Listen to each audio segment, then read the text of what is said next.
کچھ ہی دن کے بعد یہ اعلان ہوگا، مبارک ہو، ماہ رمضان المبارک کا چاند نظر آ گیا ہے۔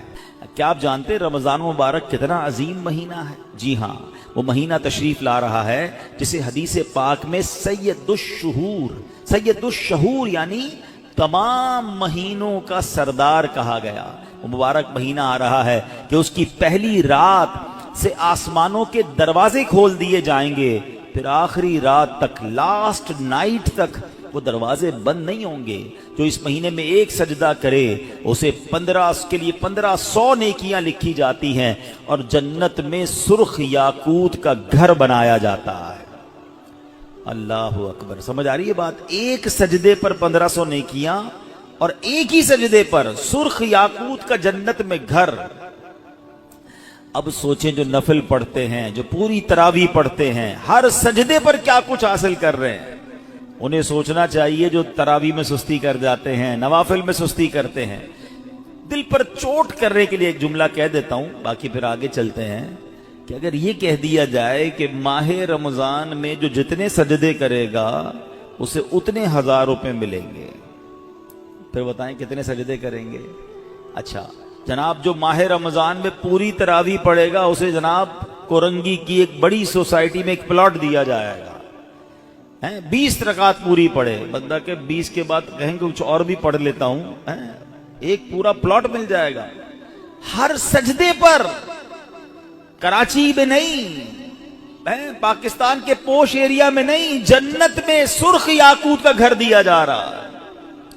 تو کتنے سجدے کرنے چاہیے رمضان میں؟ وارے نیارے ہو گئے نا، اتنا آسان، سبحان اللہ۔ اور سنو، وہ مہینہ آ رہا ہے کہ جو ماہ رمضان کا پہلا روزہ رکھتا ہے اس کے پچھلے گناہ معاف کر دیے جاتے ہیں۔ صبح سے شام تک 70,000 فرشتے اس کے لیے دعائے مغفرت کرتے ہیں۔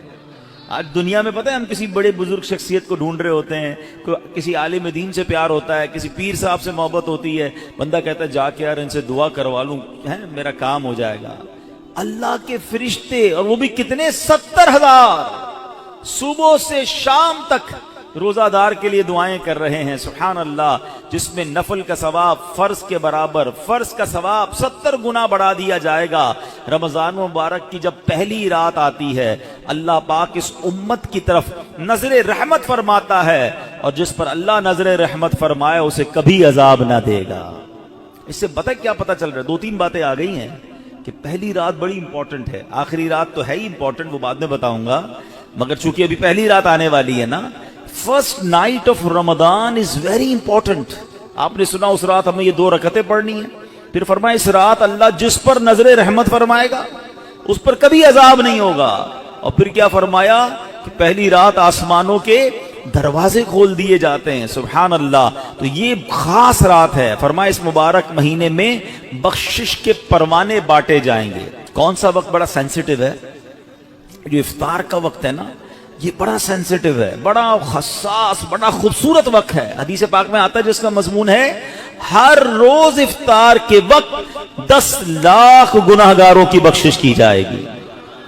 اور اس مبارک مہینے میں جب جمعہ آئے گا نا، رمضان میں جتنے جمعے ہوں گے، فرمایا تب تو وارے نیارے ہو جائیں گے، جمعرات کی مغرب سے لے کر غروب آفتاب سے جمعے کے غروب آفتاب تک، یہ جو 24 آورز ہیں، یہ جو دن رات ہے، فرمایا ہر گھڑی میں 10 لاکھ گناہگار جہنم سے آزاد کر دیے جاتے ہیں۔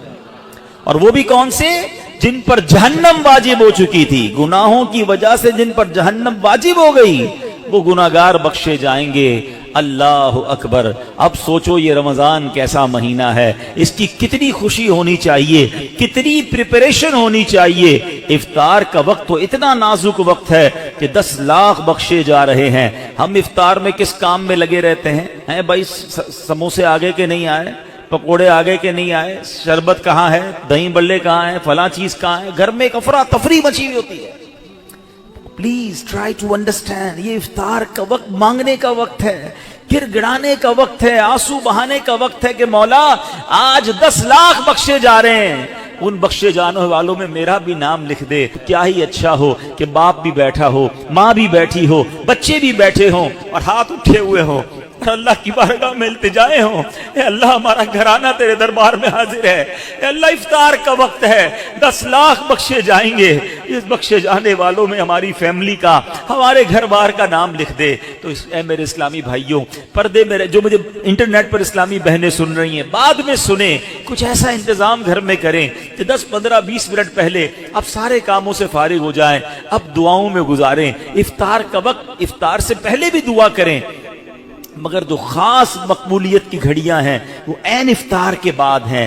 افطار میں لگ جاتے ہیں ہم، کوئی کھجور کھا لی، پانی پی لیا، دوبارہ ہاتھ اٹھائیں، دوبارہ مانگیں، یہ وقت ہے مانگنے کا، یہ قبولیت کی گھڑیاں ہیں۔ اللہ کرے کہ ہم ان لمحات کو پراپر انداز میں، صحیح انداز میں گزارنے میں کامیاب ہو جائیں۔ آپ کے گھر پہ جیسا مہمان آتا ہے آپ ویسی تیاری کرتے ہیں نا، کوئی دور کا مہمان، نارمل مہمان، آپ نارمل سی تیاری کرتے ہیں، اسپیشل مہمان آپ اسپیشل تیاری کرتے ہیں۔ کچھ مہمان ایسے ہوتے ہیں جن کے آنے کے لیے انتظار ہوتا ہے، یقین نہیں آتا وہ ہمارے گھر آ رہے ہیں، بندہ گھر بھی سجاتا ہے، صفائی بھی کرتا ہے، خوشبو بھی لگاتا ہے، اچھے اچھے کھانے بناتا ہے، مہمان کی تیاری ہے نا۔ تو رمضان یہ رب کی طرف سے ہمارے لیے مہمان آ رہا ہے، ہماری بخشش کروانے آ رہا ہے، ہمیں اپنے آپ کو سجانا ہے، اپنے کردار کو سجانا ہے، اپنی صحت کا بھی اس لیے خیال رکھو کہ میں اب ایسے الٹے سیدھے کھانے نہ کھاؤں رمضان سے پہلے۔ پتہ ہے جس کی شادی ہونے والی ہوتی ہے تو دولہے کو لوگ کہتے ہیں بھائی ذرا خیال رکھنا، شادی والے دن ہی بیمار مت ہو جانا، 1 ہفتہ پہلے سے احتیاط کرواتے ہیں، زیادہ سفر نہیں کرواتے، زیادہ تھکن والا کام نہیں کرواتے۔ تو کیا ہی اچھا ہو کہ ماہ رمضان سے پہلے ہم اپنی صحت کا خیال رکھیں، تھوڑا سا ریسٹ کریں، مجھے روزے رکھنے ہیں، مجھے انشاءاللہ تراویاں پڑھنی ہیں، اپنے کام کاج کو موڈیفائی کریں۔ آپ بہت بیزی رہتے ہیں کاروبار میں، نوکری میں، تو کوشش کریں کہ کوئی ایسی ترتیب بنائے کہ میرا کچھ کام کم ہو جائے تاکہ میں روزے رکھ سکوں، میں عبادت کر سکوں۔ ساری زندگی پڑی ہے کام کرنے کے لیے، لیکن عجیب بات پتہ ہے کیا ہے، اس وقت 2 قسم کی تیاریاں ہو رہی ہیں۔ ہوں گے کچھ نیک لوگ جو انشاءاللہ عبادت کی تیاریاں، تلاوت کی تیاریاں، خوب روزے، تراویح اور اس کے بارے میں سوچ رہے ہوں گے، مگر کچھ لوگ وہ ہیں جو اس وقت اسٹاک جمع کر رہے ہوں گے، کاروبار کیسے چمکانا ہے، کون سی آئٹم کا ریٹ بڑھ جائے گا، وہ کاروباری لوگ پیسے کمانے کی تیاری کر رہے ہوں گے۔ کچھ گھر والے وہ ہوں گے جو یہ سوچ رہے ہوں گے بھئی رمضان میں پکانا کیا ہے، کھانا کیا ہے، کون سی آئٹم لینی ہے۔ رمضان کھانے پینے کے لیے نہیں آتا۔ اچھا ویسے بڑی عجیب بات ہے، ذرا سوچیں آپ کہ ماہ رمضان میں ہم روزے رکھتے ہیں، لاجیکلی تو سمجھ یہ آتا ہے کہ ہمارا وزن ٹھیک تھوڑا کم ہو جانا چاہیے، ہم تھوڑے سمارٹ ہو جائیں، مگر کئی لوگ وہ ہیں جن کا رمضان میں وزن بڑھ جاتا ہے۔ کیوں بھائی؟ اس لیے کہ سحری میں زیادہ کھاتے ہیں، پورا دن روزہ رکھنا ہے، رات زیادہ اس لیے کھاتے ہیں کہ پورا دن روزہ رکھا تھا، پھر 2 بار اور کھاتے ہیں کہ کل پھر روزہ رکھنا ہے۔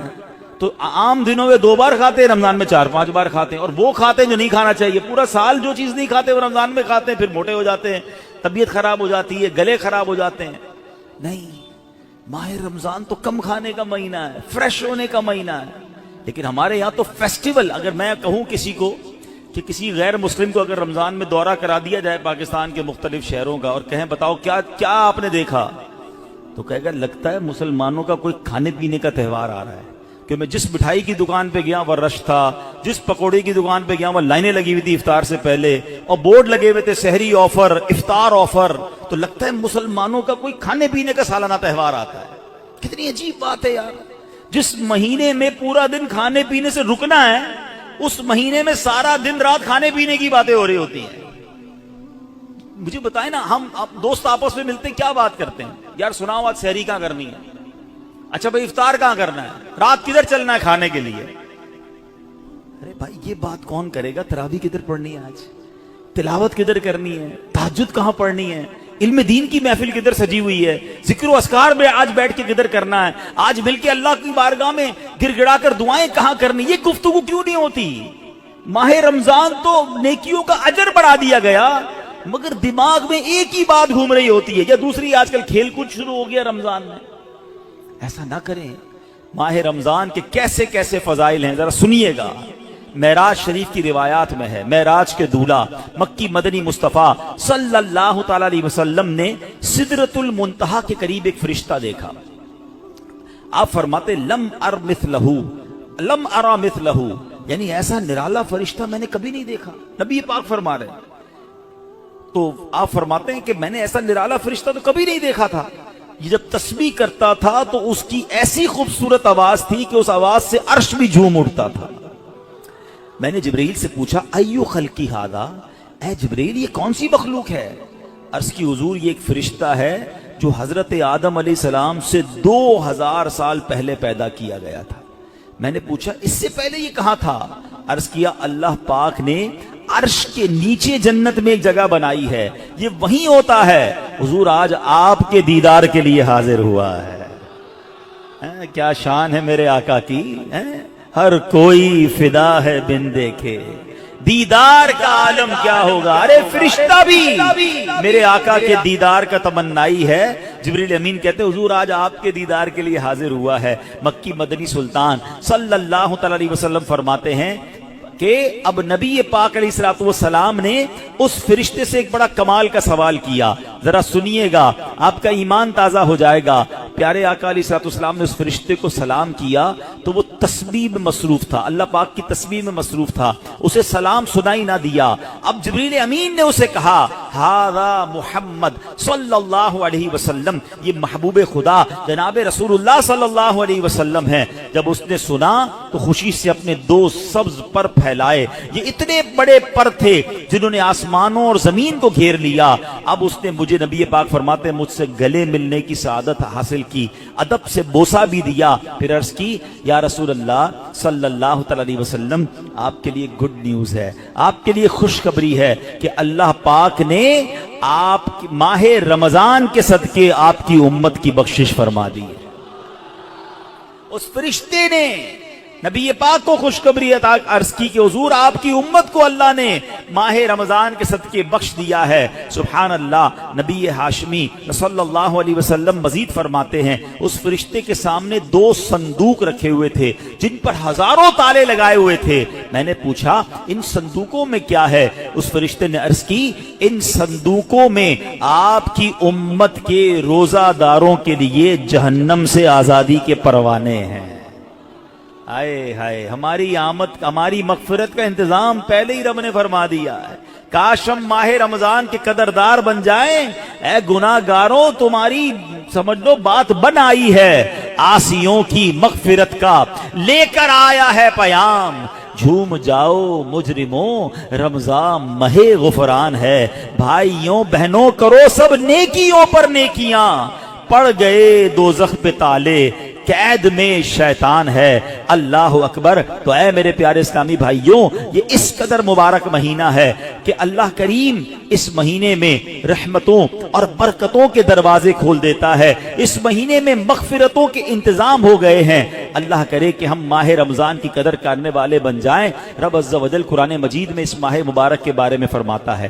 ماہ رمضان کی آپ اہمیت کا اندازہ اس بات سے بھی لگائیں کہ پورے قرآن میں صرف ایک ہی مہینے کا ذکر ہے، اور وہ مہینہ کون سا ہے؟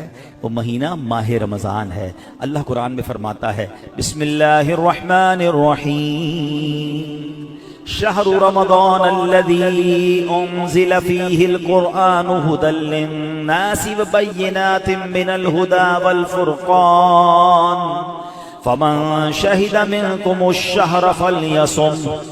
ترجمہ کنز العرفان. رمضان کا مہینہ ہے جس میں قرآن نازل کیا گیا، جو لوگوں کے لیے ہدایت اور رہنمائی ہے اور فیصلے کی روشن باتوں پر مشتمل ہے.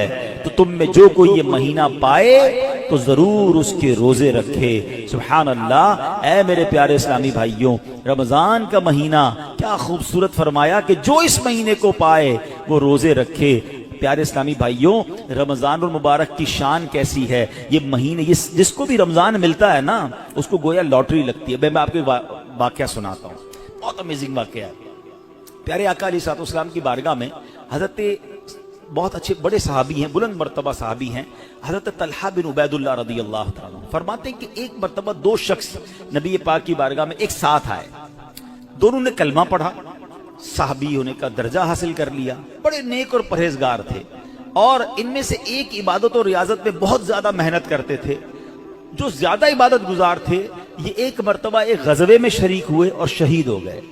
جہاد میں گئے اور شہید ہو گئے، اور 1 سال بعد دوسرے جو صحابی تھے ان کا بھی انتقال ہو گیا. ٹھیک ہے.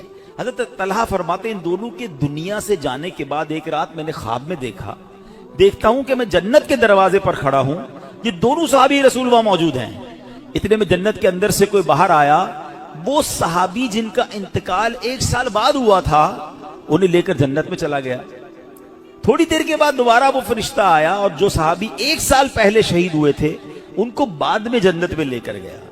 اب بات سمجھ آ رہی ہے؟ جو شہید ہوئے, زیادہ عبادت کرتے تھے, وہ بعد میں جنت میں گئے, اور جو 1 سال بعد جن کا انتقال ہوا, جو اتنی عبادت نہیں کرتے تھے مگر وہ جنت میں پہلے چلے گئے. اچھا کمال دیکھو صحابہ کرام علیہ رضوان کا, کہ جو بھی خواب دیکھتے تھے, جو بھی ذہنوں میں سوال ہوتا تھا, ڈائریکٹلی نبی پاک علیہ الصلوۃ والسلام کی بارگاہ میں آ جاتے. ان کے پاس کیسی نعمت موجود تھی کہ اس کا مسئلے کا حل تو نبی پاک نے کرنا ہے. کہا حضور یہ کیا ماجرا ہے, شہید وہ ہوئے, عبادت بھی زیادہ کرتے تھے, جنت میں وہ بعد میں جا رہے ہیں, جن کا انتقال بعد میں ہوا حضور وہ پہلے جا رہے ہیں جنت میں. اللہ اکبر. تو نبی پاک علیہ الصلوۃ والسلام نے کیا خوبصورت جواب دیا.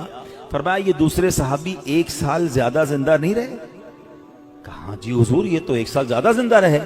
تو فرمایا کیا 1 سال زیادہ زندہ رہنے والے نے 1 سال پہلے شہید ہونے والے سے زیادہ روزے نہیں رکھے 1 سال؟ فرمایا ہاں روزے تو رکھے. تو نبی پاک نے پوچھا کیا اس 1 سال بعد والے نے سجدے زیادہ نہیں کیے؟ عرض کیا جی حضور سجدے بھی زیادہ کیے. تو نبی پاک نے فرمایا بس اسی وجہ سے ان دونوں کے درمیان زمین و آسمان کا فرق ہے.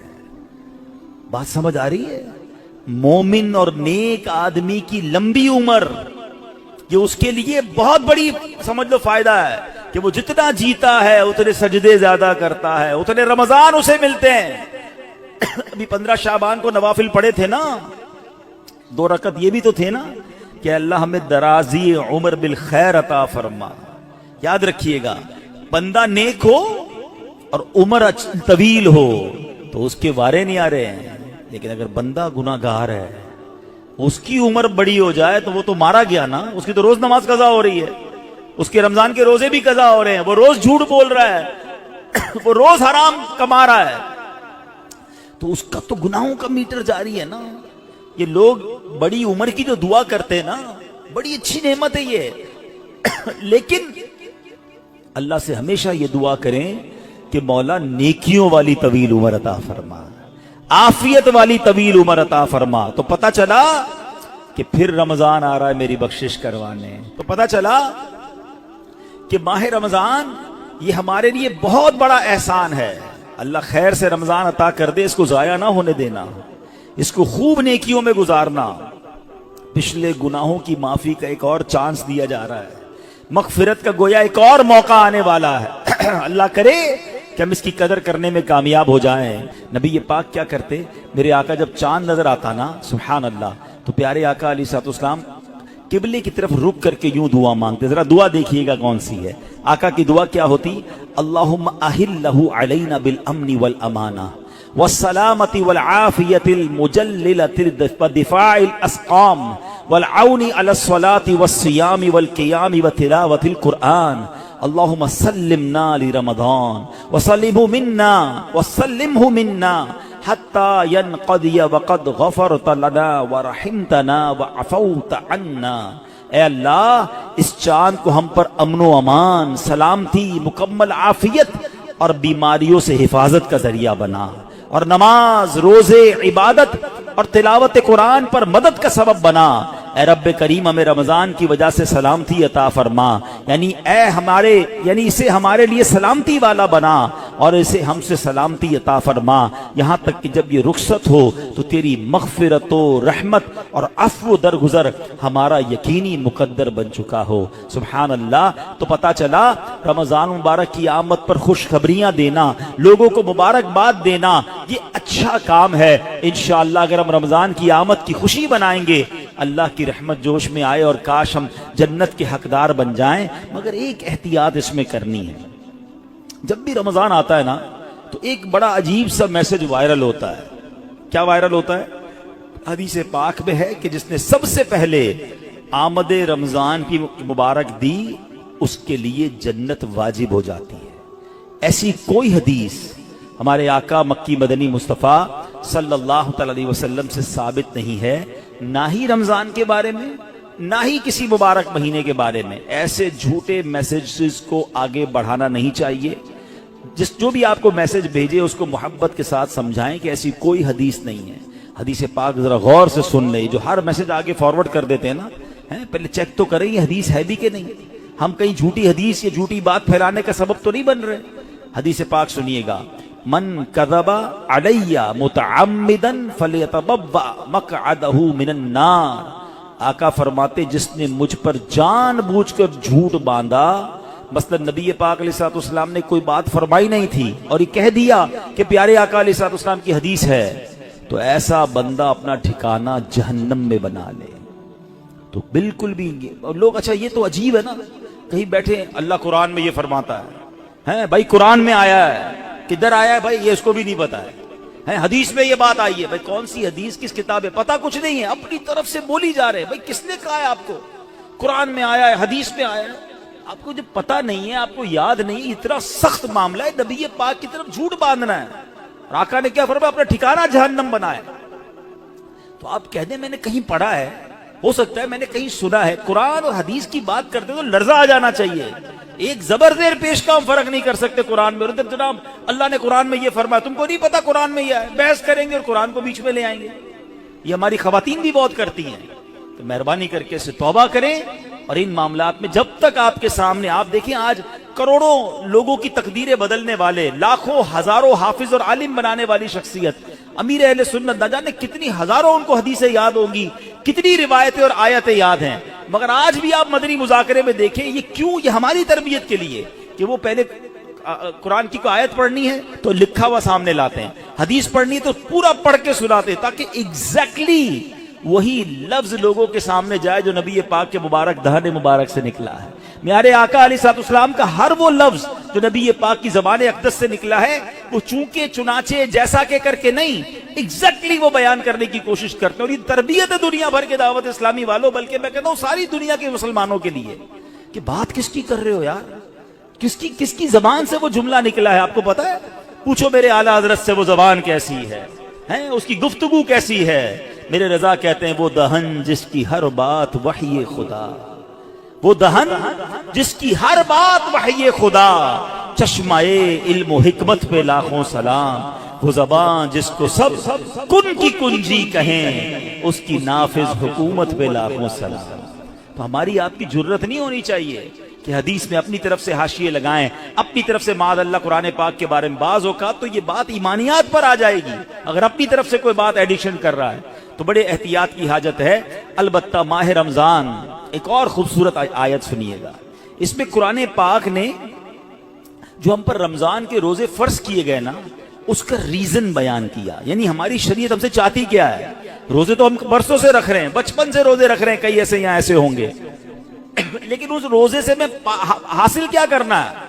قرآن کیا فرماتا سنو، اللہ قرآن میں فرماتا ہے یا ایھا الذین آمنوا کتب علیکم الصیام کما کتب علی الذین من قبلکم، اے ایمان والو تم پر روزے فرض کیے گئے جیسے تم سے پہلے لوگوں پر فرض کیے گئے تھے، مگر آگے ریزن بتایا گیا کیوں کیے گئے، لعلکم تتقون، قرآن کہتا ہے تاکہ تم پرہیزگار بن جاؤ۔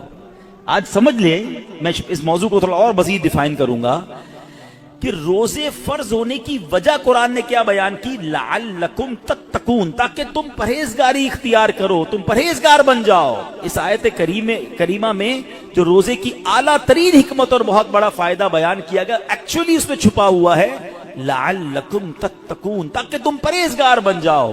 اے میرے پیارے اسلامی بھائیوں، پتا چلا کہ مبارک مہینہ ہے جس میں ہمیں تقوی حاصل کرنا ہے۔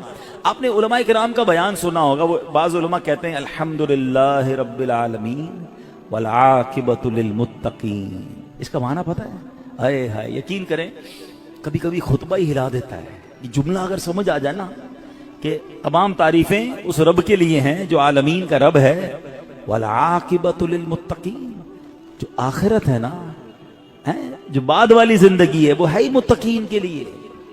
تو ہم کدھر جائیں گے اگر ہم متقین نہیں ہیں، متقیوں میں نہیں ہیں، تو پھر ہمارا کیا بنے گا؟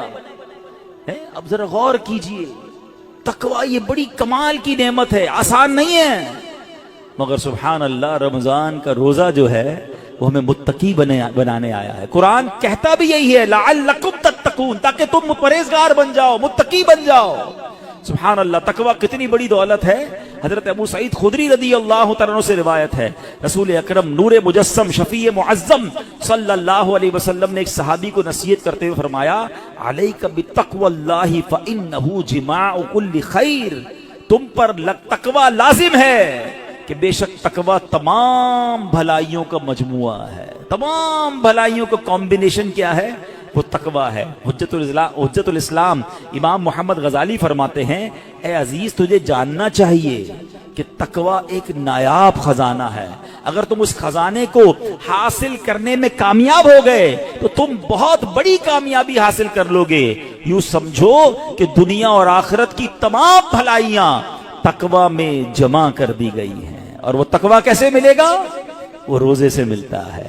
اگر بندہ صحیح معنوں میں روزہ رکھ لے تو انشاءاللہ وہ تقوی اختیار کر لے گا. تو اے میرے پیارے اسلامی بھائیوں، اب ذرا غور کیجئے. ایکچولی رمضان کو نئی زندگی پانے کا مہینہ قرار دیا گیا، نشاط ثانیہ. یہ بڑی کمال کی بات سنیے گا. شاید آپ کو حیرانی ہوگی کہ صوفیہ کرام کے مطابق انسان 2 مرتبہ پیدا ہوتا ہے. ہر انسان، صوفیہ کرام کہتے ہیں 2 مرتبہ پیدا ہوتا ہے. پہلی ولادت تو وہ مشہور ہے جب ہم دنیا میں آئے، کوئی 30 سال پہلے آیا، کوئی 40 سال، ڈیٹ آف برتھ ڈے بناتے نا، وہ تو پہلی ولادت ہے. فرمایا دوسری ولادت وہ ہوتی ہے کہ جب بندہ دل کی پاکیزگی حاصل کر لیتا ہے، جب بندہ باطنی بیماریوں سے، حرص، لالچ، ہوس، دنیا کی محبت، تکبر، خود پسندی سے اپنے آپ کو پاک کر لیتا ہے، یہ اس کی دوسری ولادت ہوتی ہے. یعنی زندگی میں ایک موقع ملتا ہے بدلنے کا، ٹرن اراؤنڈ ہونے کا، اپنے آپ کو سدھارنے کا، سچی توبہ کرنے کا. ایک بار پھر رمضان آ رہا ہے، آؤ دوبارہ جی لیتے ہیں، آؤ دوبارہ بدل جاتے ہیں، آؤ اپنے رب سے دوستی کر لیتے ہیں. جو زندگی گزری ہمیں سب کو معلوم ہے کیسی گزری، کیوں نہ یہ رمضان نشاط ثانیہ کا اپنے آپ کو بدلنے کا مہینہ بنا دیں. اللہ نے پھر موقع دے دیا ہے. اے میرے پیارے اسلامی بھائیو، اس بات کو اس طرح سمجھیے، ایک بزرگ بڑی عمر کے تھے، ان کی عمر 60 یا 70 سال تھی، بال بھی سفید تھے. کسی نے کہا حضور آپ کی عمر کتنی ہے؟ کہتے 4 سال. حضور کیوں مذاق کر رہے ہیں، اتنی بڑی عمر ہے، آپ کے تو اپنے پوتے پوتیاں ہوں گی، آپ کہہ رہے ہیں 4 سال عمر ہے. کہتے ہیں بات یہ ہے کہ عمر تو بہت زیادہ ہے، بس توبہ کیے ہوئے 4 سال ہی ہوئے ہیں، اللہ سے دوستی کیے ہوئے 4 ہی سال ہوئے ہیں، باقی زندگی تو کھیلوں میں، گناہوں میں گزار دی ہے. اب آپ سنبھالیں تو کام اپنے سنور جائے، ہم نے تو کمائی سب کھیلوں میں گوائی ہے. پتہ نہیں ہم کب بدلیں گے، کب وہ زندگی پھر حاصل کریں گے، ورنہ زندگی کیسے گزر رہی ہے. ہم میں سے بہت سارے اچھی طرح جانتے ہیں کہ صبح ہوتی ہے، شام ہوتی ہے، زندگی یوں ہی تمام ہوتی ہے. کبھی کبھی تو ڈر لگتا ہے یار کہ زندگی بڑھ رہی ہے، ہمارے گناہ بڑھ رہے ہیں، نیکیاں بڑھ رہی ہیں. کبھی سوچے تو صحیح، کوئی بیلنس شیٹ تو بناؤ کہ ہر گزرنے والا دن ہم اپنی موت کے قریب ہو رہے ہیں. یہ جو برتھ ڈے پر خوشی بناتے ہیں ان کو سوچنا چاہیے. میں نہیں کہتا ناجائز ہے، لیکن جس کی 20 سال کا ہو گیا، 25 سال، 30 سال، آپ سمجھ رہے ہیں آپ آگے بڑھ رہے ہیں، آپ موت کے قریب ہو رہے ہیں. ایک زندگی کا سال کم ہو رہا ہے، ہر گزرنے والا دن ہم قبر کے قریب ہو رہے ہیں. عقل کیا کہتی ہے کہ جو قبر کے جتنا قریب ہوتا جائے اسے نیکیاں اور بڑھانی چاہیے. مگر ہمارا تو ماجرا ہی الگ ہے. اعلیٰ حضرت کہتے ہیں نا، نفس یہ کیا ظلم ہے، جب دیکھو تازہ جرم ہے. نفس یہ کیا ظلم ہے، جب دیکھو تازہ جرم ہے. نہ تمہاں کے سر پہ اتنا بوجھ بھاری، واہ واہ. روز جرم، روز گناہ، روز خطائیں، ہمارا بنے گا کیا؟ تو کتنی کمال کی بات بزرگ نے کہی کہ میری عمر تو 4 سال ہے، کیونکہ اس سے پہلے والی زندگی تو میں شمار ہی نہیں کرتا ہوں. توبہ کی ہے، نمازیں شروع کر دی ہیں، اللہ کو راضی کرنے والے کام شروع کیے، یہی میری اصل زندگی ہے. تو اے میرے پیارے اسلامی بھائیوں، کاش ہمیں یہ بات سمجھ آ جائے اور ہم توبہ کرنے والے بن جائیں۔ اللہ پاک کے نبی حضرت عیسیٰ علیہ نبینا علیہ الصلوۃ والسلام کا فرمان ہے لن یلج ملکوت السماوات من لم یولد مرتین، یعنی جو بندہ 2 مرتبہ پیدا نہیں ہوتا وہ آسمانی بادشاہت میں داخل نہیں ہو سکتا۔ یہ بزرگوں کے اقوال ملتے ہیں کہ دوسری زندگی کب ملی تمہیں؟ توبہ کے بعد والی زندگی، اللہ سے دوستی والی زندگی۔ اے شراب پینے والو، اے نماز قضا کرنے والو، اے حرام کام کرنے والو، اے چھپ چھپ کر گناہ کرنے والو، اے چوری کرنے والو، اے ڈاکہ ڈالنے والو، اے ماں باپ کو ستانے والو، کب تک گناہ کرو گے؟ آؤ وہ مہینہ آ رہا ہے جس مہینے میں ہمیں رب سے دوستی کرنی ہے، جس مہینے میں ہمارے دشمن، ارے ہمیں بہکاتا کون ہے؟ ابلیس نا، شیطان۔ اسی شیطان کو تو رمضان میں بند کر دیا جاتا ہے۔ کتنا ہمارے لیے کام آسان ہو گیا، بہکانے والا ہی بند ہے۔ اب تو توبہ کر لو، اب تو رب سے دوستی کر لو، اب تو اپنی لائف کو ریوائیو کر کے نشاط ثانیہ ایک نئی زندگی حاصل کر لو کہ چلو اس رمضان سے پہلے والی زندگی دوسری، اور اب زندگی الگ ہے، اب اللہ کی رضا والی زندگی، اب سجدوں والی، اب نماز والی، اب حلال والی زندگی ہوگی۔ آپ نے 2 صحابی کے واقعات سنے، 1 سال زندہ رہے زیادہ، وہ شہید سے آگے بڑھ گئے کیونکہ وہ 1 سال انہوں نے سجدوں میں، نمازوں میں، روزوں میں گزارا۔ ہمارا ہر سال ہمارے نہ جانے کتنے گناہوں میں اضافہ کرتا ہوگا، ہمیں یہ غور کرنا چاہیے۔ کاش اب زندگی کو بدلنے میں کامیاب ہو جائیں۔ حدیث پاک میں فرمایا ان لکل شیء بابا وان باب العبادۃ الصیام، بے شک ہر چیز کا دروازہ ہوتا ہے اور روزہ عبادت کا دروازہ ہے۔ تو اے میرے پیارے اسلامی بھائیوں، کاش ہم روزے کی اہمیت کو سمجھیں۔